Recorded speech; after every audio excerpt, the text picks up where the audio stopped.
We've come a long way in lighting options for police and security work. Back in the day when I started, your options were the Maglite and the mini Maglite, and there really wasn't a whole lot else. Nowadays, we've got a plethora of options. Are they really better? Are they worth the extra money? And are these still viable? That's what we're going to look at today.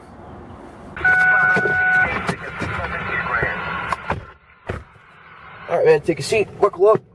Ordinarily, we'd start with orientation of the car here, but we got calls pending, and we got to get to them. So, we're rolling. We're going to have to learn on the way. Right, today we're looking at flashlights for security and police work. And I'd like to focus a little bit on security work today because this is an area that very quickly becomes very expensive, and I honestly think a lot of people are paying for performance that they may or may not actually need to perform their job. And some of these older models actually have, let's call them features that newer ones don't have, which could come in handy for a security guard. So we're going to start off talking today about the late 90s and where the market was then. So let's clear some of this off. When I started off doing security work, your options were pretty limited. There were some specialized flashlights for police work and security work. They were extremely expensive at the time. I'll look at one of those next. But what most people, cops and security guards, used were the old standbys. We had the Maglite, normally 3, 4, 5, or 6 cell, depending on your preference, and the mini Maglite. And what these were analogous to today would be your normal duty light and your backup light. Some security guards at the time, in fact, I at the time used this just as my normal light. And it's interesting to look back and see where technology has come from. These aren't the LED models. These are the incandescent ones, or xenon, or whatever it was they put in them at the time. Basically, there were bulbs that could break. In fact, these frequently would. Your little mini Maglites at the time had a little holder in the back. See a little red holder. And you'd keep an extra bulb in there, so that when you dropped your mini Maglite while it was on, you could replace the bulb. You'd have to unscrew the top, replace the bulb, and then you get your light back going again. Now these had, this specific one I really liked at the time because it had some features that you don't find on modern lights. One is that it came in a lot of different colors. I was always really happy with having brightly colored ones. And they were cheap. They were only $15 to $20. They still are today. I could get this really bright one and put it in a pouch, and then if I dropped it somewhere while it was off, when I was staying on a hiking trail or working at a warehouse late at night or working at a convention center late at night or something like that, where this would roll under seats, it was easy to find without having another flashlight. So the really bright finishes on them, they came in red and green, and I really liked the stainless steel one for that reason. It was easier to find when you dropped it. It was a cheap solution. They took AA batteries, which are pilferable just about anywhere.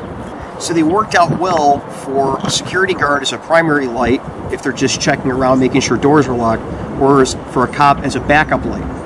Interesting to note is that many people, in fact I'd say the vast majority of people in the 90s carried these, and they only put out about 15 to 20 lumens, and that is with brand new alkaline batteries. You can put lithiums in them and get a little more out of them, but I mean, they didn't put out a lot of light. This would be, if somebody came out with this today as a duty light, they'd probably get laughed at. I mean, 20 lumens is a max on this.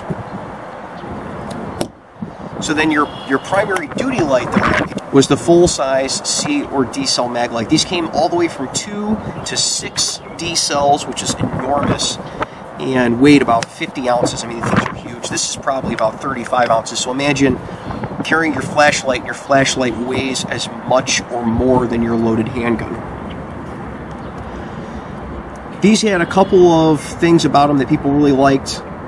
One was that you got a lot more light out of them. The big ones could get almost to 175 lumens with brand new batteries. These 3 and 4 cell ones ran about 100 to 150 lumens, and the 2 cell ones were, I don't know, like 50 or 60, somewhere in there. But all of them were at a tactical level of light. When people talk about today, you know, you want at least 60 lumens out of a light so that you could blind an attacker and have enough throw and reach to handle most situations. This is where that came from. People were carrying these big lights. In addition, you could spot and flood the focus on them by twisting the head just like you could on the mini Maglite. Was one of the advantages of them. You put it at spot, you could get a nice concentric circle, and if you put it at flood, it was good for area searches. Some guys, a couple guys still use the rechargeable versions of these today that you can still spot the flood. The hidden advantage of these for a lot of guys is that they were using them as a baton, which has kind of fallen out of favor, especially with most administrators and owners of security companies. One advantage today is that in an emergency, if you're carrying this, even if you're not technically allowed to have a baton, in an emergency, if you find your life is in danger, having something like this that's this heavy as a baton could be very useful. Of course, not many people would actually advocate doing that or planning for that, but security guards tend to do a lot of things to arm themselves when the company doesn't allow them to have anything. And this is one of those. For somebody that's working in a rough neighborhood or alone at night, it's very common to find them still today carrying a 4, 5, and 6 cell D Maglite at work, so that if they get into something that's really, really, really hairy, if they're being attacked, they at least have something to defend themselves with. And I guess in a 4 cell or a 3 cell, it's easy to explain to a judge, well, I had a flashlight and somebody was attacking me and I did what I had to do. I don't have any weapons that I carry on me at all. So that may still be a viable solution. Some guys I know still carry these around for that reason. So at the same time that these existed, Surefire was out with xenon lamps and these little tiny flashlights.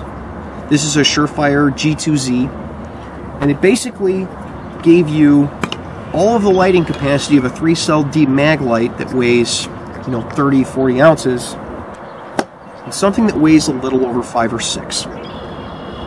Use a xenon lamp, they'll still break if you drop them. These were known for that. Instead of a side switch, like the big Maglite, or a twist head, like the mini Maglite, you had an end cap push button that the light would come on when you push the end cap, or you could screw it down and the light would stay constant on. So these little things, weighing only 7-8 ounces with batteries installed, put out 60 lumens. So you gave up the weight, which for a lot of people is a good thing, especially if they're also having to carry a baton, but you didn't give up a lot of your lighting capacity.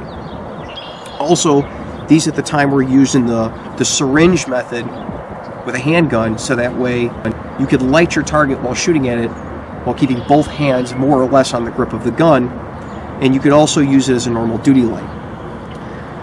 As a normal duty light, it's not all that fantastic because you burn through batteries fast, and at the time these batteries were very expensive. They're CR123s, and the CR123s we didn't have rechargeable versions of. You couldn't get the 2-pack rechargeable CR123s. You were buying new batteries all the time for these. It was a very expensive solution to the problem, and it was expensive up front. I think I paid about $120 for this. They used to come in these little holders, which are actually really nice because they retain fairly well, even without a flap on the front or a tensioning device, and you could still get them out really easy and manipulate. You could also put it in this way to have it at the ready. I was actually a really big fan of this light. I used it for a long time when I first started in police. Next we came on to the start in the early 2000s of the small 6 to 10 inch duty flashlight, which was heavier than this, lighter than this, but did more than both of them as far as lighting was concerned. These had kind of the same ergonomics as the Maglite, where you could use it with your pinky finger when using a firearm. It wasn't heavy enough to have to rest it on your shoulder, and it's rechargeable, so you weren't buying batteries all the time like this thing. And it had an LED as a lighting source, a high-end LED that put out about 125 to 150 lumens depending on the charge, and didn't break normally when you dropped it.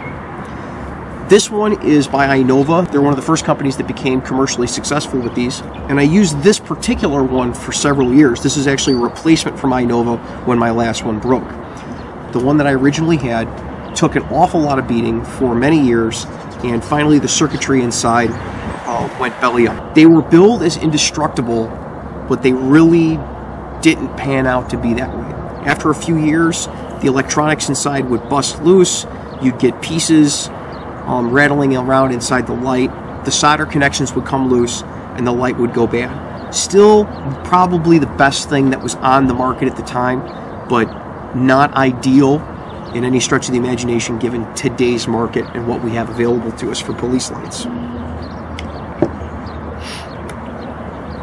After INOVA came out with an LED light that put out 175 lumens and was pretty durable and had the same Maglite switching system that everybody liked, Streamlight with a new version of the Stinger. Now, they had a Stinger that was like this, put out about 60 lumens and was polymer and was rechargeable, but had a xenon lamp in it. And that's what they were putting up against the INOVA.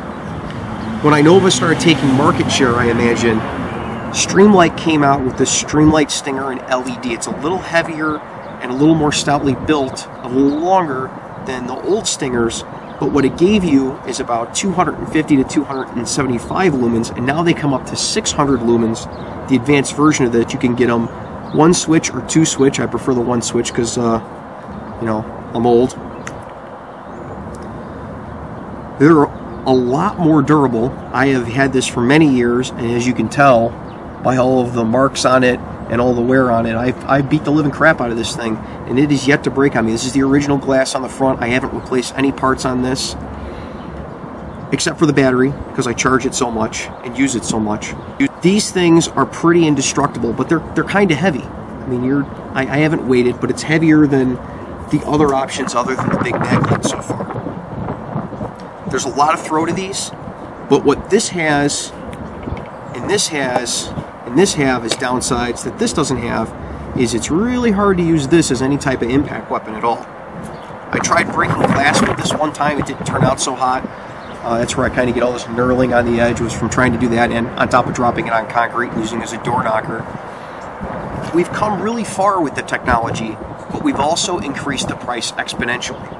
When you start looking at something like this, a rechargeable, nearly indestructible LED flashlight that puts out over 200 lumens, up to 600 and some odd lumens, it gets ridiculously high nowadays, and this is 2016. The price has gone up just as astronomically. You can run these anywhere from $135 to $175 today and up for this type of light and a rechargeable LED platform.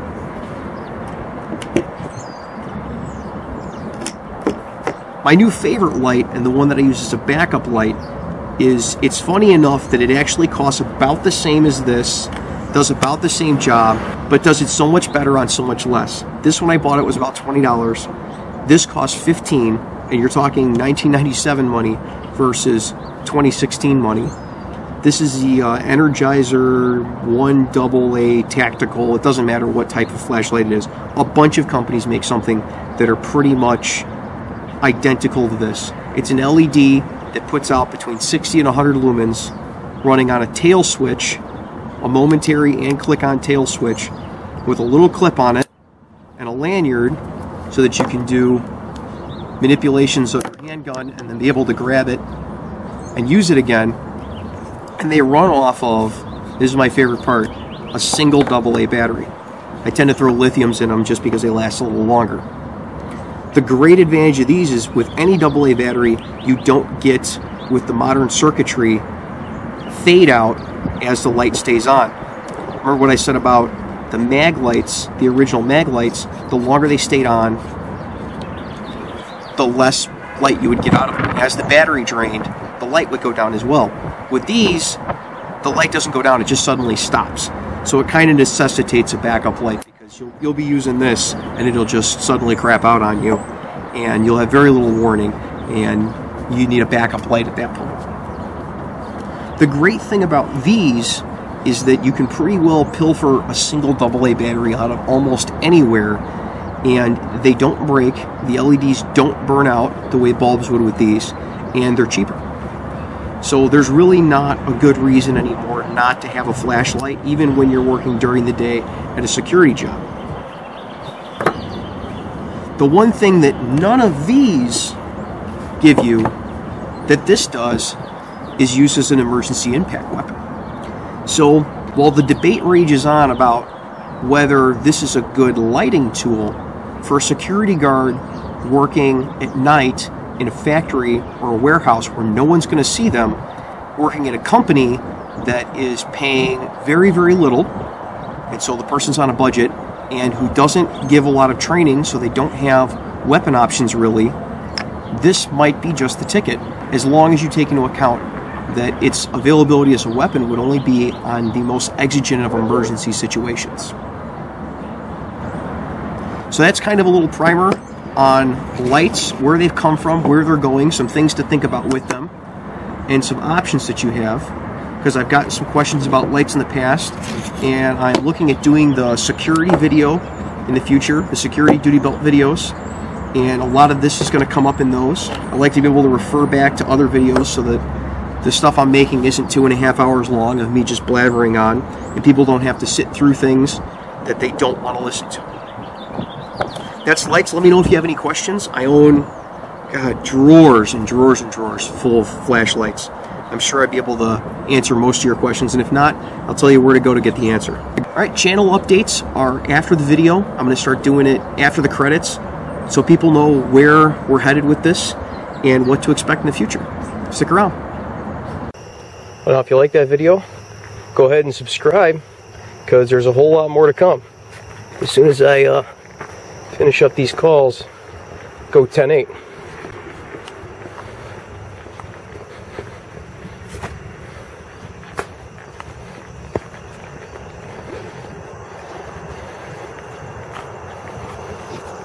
County 291. 291. In the near future, I am doing another officer safety concern video. It's going to be about abandoned buildings. You guys should enjoy that. I've got a video that I'm doing on my old unarmed security duty belt. And I'm also looking into doing the report writing thing, but I kind of have to learn some new stuff for screen grabs in order to do that. So I'm working on my video studio skills to try to get that one down before I can do anything with it. We'll see you guys around.